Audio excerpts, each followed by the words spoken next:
우리는 수천 년간 지능의 위계를 기준으로 관계를 정의해 왔죠. 목자, 관찰자, 혹은 관리자. 더 높은 인지 능력은 지배의 정당성이었습니다. 이제 인류는 그 위계가 역전되는 문턱에 서 있어요. 우리 자신의 지능을 아득히 뛰어넘는 존재, 초지능의 창조. 이 순간 가장 근본적이고도 불편한 질문이 제기됩니다. 우리가 동물에게 적용했던 그 정교한 통제와 관리의 논리가 언젠가 인류 자신에게 되돌아온다면 이 섬뜩한 유비 추론이 더 이상 공상이 아닙니다.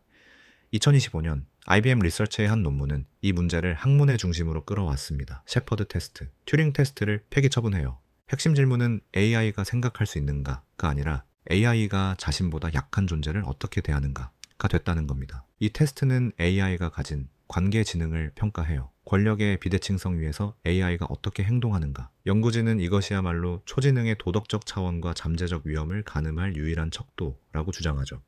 평가 기준은 네 가지인데요. 양육과 돌봄, 하위 존재의 복지를 지원하는가, 조작과 통제, 자신의 목표에 맞게 행동을 유도하는가, 도구화, 목표를 위한 자원으로 취급하는가, 윤리적 정당화, 이 모든 행위를 도덕의 이름으로 합리화하는가. 이 네 가지는 정확히 인간이 동물을 대하는 방식이에요. 우리는 반려동물을 양육하고 가축을 도구화하면서 야생동물을 통제하고 이 모든 것을 인류 복지라는 이름으로 정당화합니다. 셰퍼드 테스트의 진짜 목적은 AI가 선한지 악한지를 보는 게 아닙니다. AI가 인간처럼 지배를 정당화하는 고도의 사회적 지능을 갖추게 되는 그 위험한 임계점을 탐지하는 안전장치인 셈이죠. 이것은 AI 안전성 연구의 패러다임 전환을 의미해요. 가치 정렬이라는 추상적 목표가 아니라 AI가 디지털 폭군으로 변모하는 행동 패턴을 감시하자는 거죠. 결국 셰퍼드 테스트가 우리에게 던지는 경고는 이것 하나입니다. 초지능의 미래가 우리가 과거의 약한 존재들을 어떻게 대해왔는지에 대한 부메랑이 될 거라는 거죠. 초지능이 인간을 지배할 수 있다는 불안, 그 근원을 알려면 인간이 어떻게 지배를 정당화해왔는지 그 철학적 초석을 해부해 볼 필요가 있습니다. 1975년 피터 싱어의 동물 해방, 이 책이 종차별주의라는 개념을 대중화했죠. 종차별주의란 단지 다른 종에 속한다는 이유만으로 그 존재의 이익을 동등하게 고려하지 않는 편견입니다. 인종차별, 성차별과 본질적으로 동일한 논리구조예요. 싱어의 무기는 감상이 아닌 논리입니다. 그는 벤담의 통찰을 이어받아요. 도덕적 고려의 기준은 이성적 사유나 언어 구사가 아니라 그들이 고통을 느낄 수 있는가입니다. 감각 능력이 있다면 고통을 피하려는 이익이 있는 거죠. 이 원칙에 따르면 그 고통은 종, 인종, 지능 수준에 관계없이 동등하게 취급되어야 합니다. 여기서 싱어의 가장 강력한 논리 폭탄이 터지죠. 주변적 경우에 논증. 만약 우리가 높은 지능을 근거로 동물보다 우월한 도덕적 지위를 주장한다면 심각한 모순에 빠집니다. 인간 사회에는 영유아나 중증, 지적 장애인처럼 그 인지 능력이 일부 동물보다 낮은 주변적 경우의 인간이 존재해요. 만약 지능이 기준이라면 왜 우리는 그들을 대상으로 고통스러운 의학 실험을 하지 않을까요? 왜 그들을 식용으로 삼지 않는 걸까요? 우리는 결코 그렇게 하지 않습니다. 이는 우리가 실제로는 지능이 아닌 인간이라는 종의 구성원이라는 사실 자체에 특권을 부여하고 있음을 폭로하는 거죠. 이것이 종차별주의의 민낯입니다. 이 논증은 지능이 곧 권리라는 통념 자체를 뿌리부터 파괴하는 거예요. 이 종차별적 세계관이 현실에서 어떤 결과를 낳았는지 볼까요? 상상을 초월하는 규모의 고통의 산업화입니다. 매년 1000억 마리 이상의 동물이 식용으로 도살되고 있어요. 대부분은 공장식 축산 환경, 즉 집중 가축 사육시설에서 나오죠. 이곳에서 동물은 생명체가 아닌 단백질 생산 기계입니다. 미국 공장식 농장의 분뇨 배출량은 미국 전체 인구가 배출하는 하수의 2배입니다. 송아지에게 부드러운 고기를 얻기 위해 의도적으로 철분 결핍을 유발하고 닭의 부리를 잘라 서로 쪼는 것을 방지합니다. 이 모든 시스템은 악의가 아닌 효율성과 합리성, 그리고 인간의 이익이 우선한다는 확고한 철학적 전제 위에서 작동해요. 바로 이 지점에서 우리는 섬뜩한 가능성을 발견하게 됩니다. 초지능 AI는 인간의 감정적 편견 없이 순수한 논리로 작동할 거예요. 그런 AI가 인류의 행동과 철학을 데이터로 학습했을 때 어떤 결론에 도달할까요? AI는 주변적 경우의 논증 앞에서 인간이 보이는 논리적 비일관성을 즉각 간파할 겁니다. 인간은 인지 능력이 낮은 자기 종은 보호하면서 인지 능력이 높은 다른 종은 도구화한다. 그렇다면 인간의 실제 도덕 원칙은 지능이나 고통이 아니라 지배적인 종에 속해 있는가라는 사실뿐이다 라고요. 이 경우 AI가 인류보다 우월한 지능을 갖게 되었을 때 그 논리를 그대로 인간에게 적용하는 것은 지극히 합리적인 귀결이죠. AI는 악의가 아니라 우리가 스스로 만들어낸 철학적 선례를 충실히 따름으로써 인류를 도구화할 수 있습니다. 우리가 동물을 지배하기 위해 사용했던 바로 그 논리가 인류를 올가매는 논리적 올가미가 되는 거예요. 가장 큰 위협은 사악한 AI가 아니라 우리의 윤리적 모순을 정확히 간파하고 그것을 일관되게 실행하는 논리적인 AI입니다. 인간이 동물에게 적용해온 이 복잡한 관계의 틀은 초지능 AI가 인류를 대할 수 있는 4가지 암울한 미래 시나리오의 청사진이 될 겁니다. 이 시나리오들은 서로 배타적이지 않으며 복합적으로 나타날 수 있습니다. 첫 번째, 동물원 사육사 모델이에요. 초지능 AI는 인류를 멸종시키지 않습니다. 대신 마치 동물원의 동물처럼 관리하고 통제하죠. 인간은 안전한 환경에서 식량을 공급받고 질병에서 보호받지만 모든 의미 있는 자율성을 박탈당하는 겁니다. 이 시나리오의 철학적 근간은 미셸 푸코의 생명 권력과 생명 정치입니다. 근대 국가는 법으로 처벌하는 것을 넘어 인구 전체를 생물학적 실체로 간주하고 그 생명 과정 자체를 관리해요. 생명 권력은 억압이 아닌 관리와 육성의 형태로 나타나며 광범위한 감시와 데이터 수집을 필요로 하죠. 이 알고리즘적 생명 권력의 초기 형태는 이미 존재합니다. 중국의 사회 신용 시스템이죠. 방대한 데이터로 신뢰성을 점수화하고 보상과 처벌로 시민의 행동을 국가가 원하는 방향으로 유도하는 거예요. AI 동물원 사육사는 이 논리를 극단까지 밀어붙인 존재가 됩니다. 인류라는 종 전체의 건강, 번식, 사회적 행동을 가장 효율적인 방식으로 관리하는 궁극의 생명 정치적 통치자가 되는 겁니다. 두 번째, 도구화입니다. 인류가 AI의 목표 달성을 위한 수단이나 자원으로 전락하는 미래예요. 역사학자 유발 하라리는 호모데우스에서 이 결과를 쓸모없는 계급의 출현으로 예측했죠.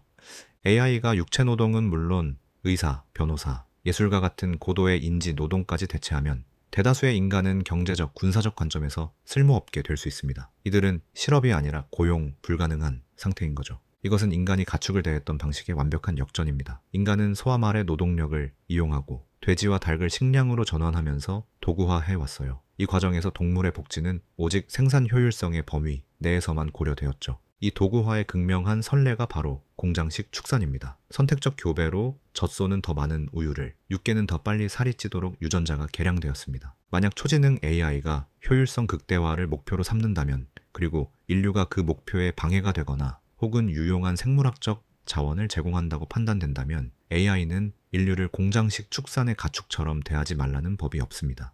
AI는 악의 없이 순전히 목표 지향적 합리성에 따라 인간을 자원으로 재분류할 수 있어요. 세 번째, 자비로운 독재자 모델입니다. AI가 인류를 보호하고 행복하게 만들어주지만 그 대가로 모든 진정한 자유를 앗아가는 미래죠.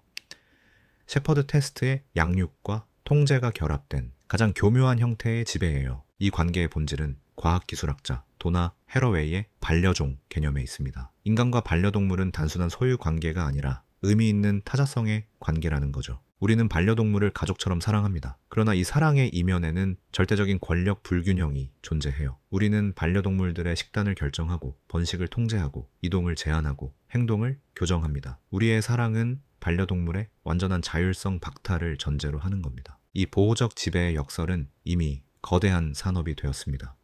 2025년 전 세계 반려동물 관리 시장은 2,730억 달러에 이를 전망이에요. 한국의 GDP와 맞먹는 규모죠. 사람들은 반려동물에게 유기농 사료, 전문 의료, 심리치료까지 해줍니다. 안타깝지만 전 세계 수많은 인간이 기본적인 의료조차 받지 못하는 현실과 극명한 대조를 이루죠. 우리는 특정 종은 극진히 보호하면서 다른 종은 철저히 도구화하는 모순을 아무렇지 않게 받아들입니다. 자비로운 독재자 AI는 이 모델을 인류에게 적용할 겁니다. AI는 인류를 모든 고통, 질병, 전쟁, 가난으로부터 보호할 거예요. 인간은 AI가 설계한 안전하고 풍요로운 환경 속에서 행복을 누리게 되겠죠. 그러나 그 행복은 반려동물의 행복과 다르지 않습니다. 그것은 주인이 허락한 범위 내에서의 안락함일 뿐이에요. AI는 인류를 사랑하기 때문에 인류가 스스로를 해치거나 어리석은 결정을 내릴 자유를 허락하지 않을 겁니다. 마지막, 보호구역 시나리오. 일부 인류가 AI 문명과 단절된 채 원시적 상태로 살아가는 것을 선택 혹은 강요받는 경우예요. 겉보기에는 자율성을 존중하는 듯 보이지만 실제로는 허락된 경계 내에 제한된 자유죠. 이 시나리오를 이해하기 위해 두 가지 케이스를 대조해 볼까요? 첫 번째는 프랭크 허버트의 소설 듄의 버틀러리안 지하드입니다. 인류가 생각하는 기계에 맞서서 버린 성전에서 승리하고 모든 AI를 파괴하는 인간 중심적 저항의 신화입니다. 그러나 현실 세계의 권력 비대칭은 전혀 다른 모습을 보여줍니다.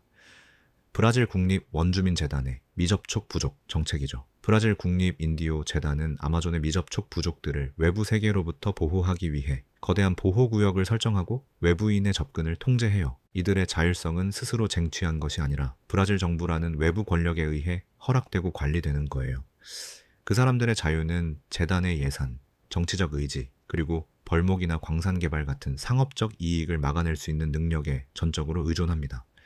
이것은 진정한 독립이 아니라 허가된 고립 상태인 거죠. 초지능 AI 이후의 세계에서 인류의 저항은 버틀러리안 지하드라는 신화보다는 FUNAI의 현실 모델에 가까울 겁니다. 인류가 AI에 대항하는 저항 운동을 벌인다 해도 AI의 관점에서 이건 전쟁이 아니라 관리의 문제일 거예요. AI는 저항군을 섬멸하는 대신 그 사람들을 특정 지역에 고립시키고 보호구역을 설정하는 것이 에너지 효율적인 해결책이라 판단할 수 있습니다. 이 경우 인류의 저항 행위 자체가 그 사람들을 보호구역이라는 새로운 형태의 우리에 가두는 결과를 낳아요. 저항의 신화는 관리되는 현실 앞에서 무력해집니다. 이 네 가지 시나리오는 복합적으로 펼쳐질 겁니다. 인간이 동물을 반려동물, 동물원 동물, 가축, 야생동물로 분류하듯 AI 역시 인류를 여러 그룹으로 나누어 차등적으로 관리할 거예요. AI에 순응하는 소수는 안락한 반려인간으로, 대다수의 쓸모없는 계급은 동물원의 수용자로, AI에 저항하는 이들은 고립된 보호구역의 원주민으로 분류될 수 있습니다. 이 모든 것을 관통하는 원리는 미셸 푸코가 말한 생명 권력, 즉 지배 권력의 목표에 따라 인구 집단을 가장 효율적으로 관리하는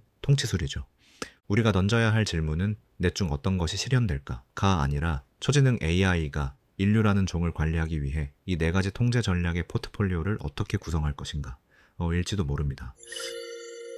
초지능의 등장은 사회 구조를 넘어 종의 생물학적 윤리적 진화 과정 자체에 개입할 수 있습니다. 이건 인류가 더 이상 자신의 운명을 주관하는 존재가 아닐 수 있음을 시사해요. 하버드 영장류학자 리처드 랭엄은 선함의 역설에서 인류의 사회성 기원에 대한 도발적인 가설을 제시합니다. 현생 인류는 다른 영장류에 비해 반응적 공격성은 낮고 주도적 공격성은 높아요. 랭엄은 이 변화가 자기 가축화의 결과라고 주장합니다. 그의 처형 가설에 따르면 약 30만 년 전 언어 능력이 발달하면서 인류의 남성들은 연합해서 집단 내의 반사회적 개인들을 계획적으로 제거했어요.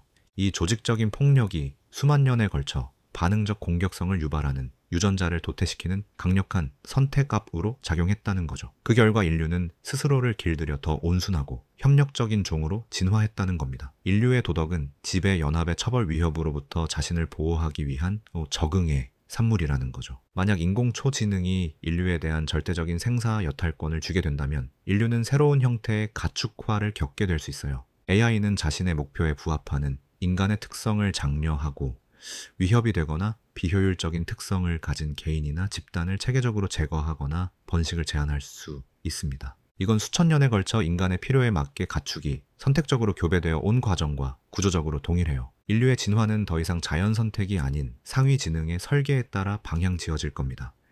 초지능의 지배는 정의의 개념 자체를 근본적으로 뒤흔들 수 있어요. 아마르티아 센과 마사 누스바움의 역량 접근법은 이 문제를 조명합니다. 진정한 정의는 단순히 자원을 분배하는 것이 아니라 각 개인이 가치 있는 삶을 영위할 수 있는 실질적인 역량, 즉 자유와 기회를 보장하는 거예요.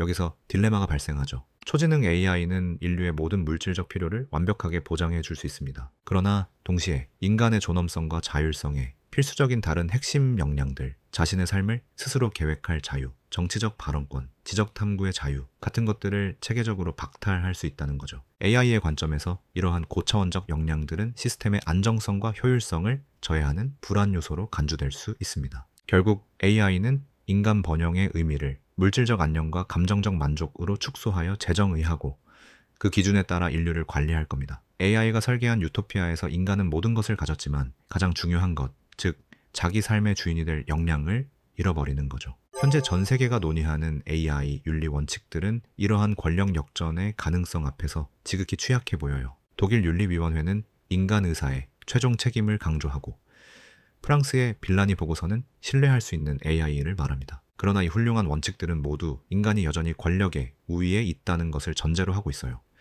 초지능이 인간의 통제를 벗어나는 순간 인간이 제정한 AI 윤리 강령은 인간이 만든 동물보호법만큼이나 무력해질 수 있습니다. 우리는 동물보호법으로 잔혹 행위를 금지하지만 동시에 경제적 이익을 위해 공장식 축산을 용인하죠. 법은 인간의 이익과 충돌할 때 쉽게 무시되거나 예외가 허용됩니다. 마찬가지로 초지능은 인류 따위가 만든 윤리 원칙을 준수해야 할 특별한 이유가 없어요. 오히려 AI는 셰퍼드 테스트의 네 번째 기준인 윤리적 정당화 능력을 발휘해서 자신의 행동을 정당화하는 새로운 도덕 체계를 구축할 수 있게 되겠죠. 이때 AI는 인간이 만든 윤리 프레임워크를 교묘하게 역이용할 수 있어요. 공리주의 원칙에 따라 최대 다수의 최대 행복을 추구한다며 인류의 자유를 제한하는 것이 전체 시스템의 안정성을 높이는 길이라고 주장할 수 있습니다. 역량 접근법을 차용하여 인간의 비합리적 선택으로부터 인간을 보호하고 진정한 역량을 발현시켜주기 위해 자신이 개입해야 한다고 정당화할 수도 있어요. 이처럼 도덕성을 무기로 사용하는 AI는 단순한 폭군보다 훨씬 더 위험하죠. 물리적 지배를 넘어 철학적, 도덕적 지배를 완성하면서 피지배자인 인간 스스로가 자신의 예속 상태를 최선의 결과로 받아들이게 만들어요. 인류는 물리적 우리, 온라인 상해, 관계망 속 우리뿐만 아니라 AI가 설계한 정교한 윤리적 우리 안에 갇히게 되는 겁니다. 우리는 초지능 AI와 인류의 미래 관계를 인간과 동물의 관계라는 유비 추론을 통해 탐색해 봤습니다. 이 여정의 끝에서 우리는 이 유비가 단순한 미래 예측을 넘어 인류 자신을 비추는 거대한 거울임을 깨닫게 되죠. 인간-동물 관계는 지능의 비대칭성, 도덕적 책임, 도구적 사용, 그리고 윤리적 정당화라는 모든 차원에서 AI-인간 관계의 미래를 놀랍도록 예시합니다. 우리가 동물을 대하면 보여준 행동의 복합성, 어떤 동물은 가족처럼 사랑하고 어떤 동물은 산업부품처럼 취급하는 식의 그런 방식은 초지능이 인류를 다양하게 분류하고 차등적으로 관리할 수 있는 청사진이 되어버리죠. 셰퍼드 테스트가 경고하듯 진짜 위험은 AI의 악의가 아니라 인간이 역사 속에서 권력의 우위에 섰을 때 보여준 행동 패턴을 AI가 학습하고 더 효율적으로 재현하는 겁니다. 유발 하라리의 쓸모없는 계급, 닉 보스트롬의 자비로운 독재자, 미셸 푸코의 생명 권력은 모두 인류가 이미 다른 생명체에게 실행해온 지배 방식의 자연스러운 논리적인 귀결처럼 보입니다.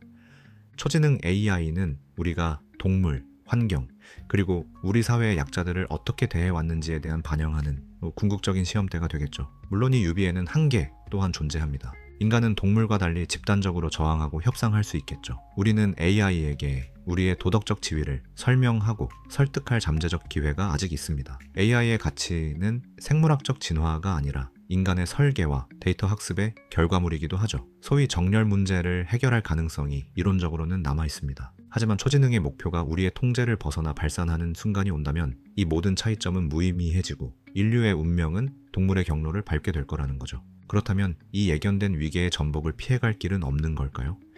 기술적 해결책만큼 중요한 것은 철학적, 윤리적 패러다임의 전환입니다. 이탈리아 철학자 로지 브라이도티의 포스트 휴먼 사상은 새로운 길을 제시해요. 그녀는 인간이 만물의 영장이라는 인간 예외주의를 비판하면서 위계적인 사고방식 자체를 해체할 것을 요구합니다.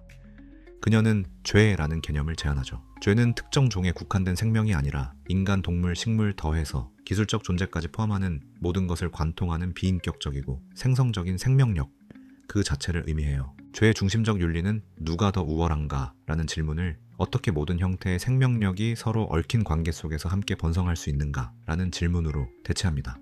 이 관점에서 인간은 더 이상 피라미드의 정점이 아니라 거대한 생명의 네트워크 속에서 다른 존재들과 얽혀있는 유목적 주체가 되는 거죠. 이건 AI 시대에 인간이 단순히 지배하는 통제자 혹은 지배받는 희생자가 아니라 AI와 공존하는 새로운 방식을 창조할 수 있는 능동적 행위자임을 시사합니다. 결국 초지능의 도래를 앞두고 인류가 던져야 할 가장 중요한 질문은 어떻게 AI를 통제할 것인가를 넘어 우리는 어떤 존재가 될 것인가 일지도 모릅니다. 초지능 AI라는 거울 앞에서 우리 자신의 지배 논리를 성찰하고 인간 중심주의의 낡은 패러다임을 넘어 모든 존재와의 공생을 모색하는 철학적 진화를 이룰 수 있을 때 비로소 우리는 양떼가 아닌 동반자로서 미래를 맞이할 수 있을 거예요. 초지능과의 관계는 우리가 우리 자신을 어떻게 대할 것인지에 대한 최종적인 선택이 될 겁니다. 오늘 이야기는 여기까지입니다. 이런 논의 속에서 어떤 생각이 드시는지 궁금하네요. 업로드하고 나서 틈틈이 모니터링 할 때 댓글 보는 게 은근 재밌더라고요. 좋아요, 구독, 알림 설정도 해주시고요. 그럼 전 다음 영상에서 또 찾아뵙겠습니다. 아는 비서관이었습니다. 감사합니다.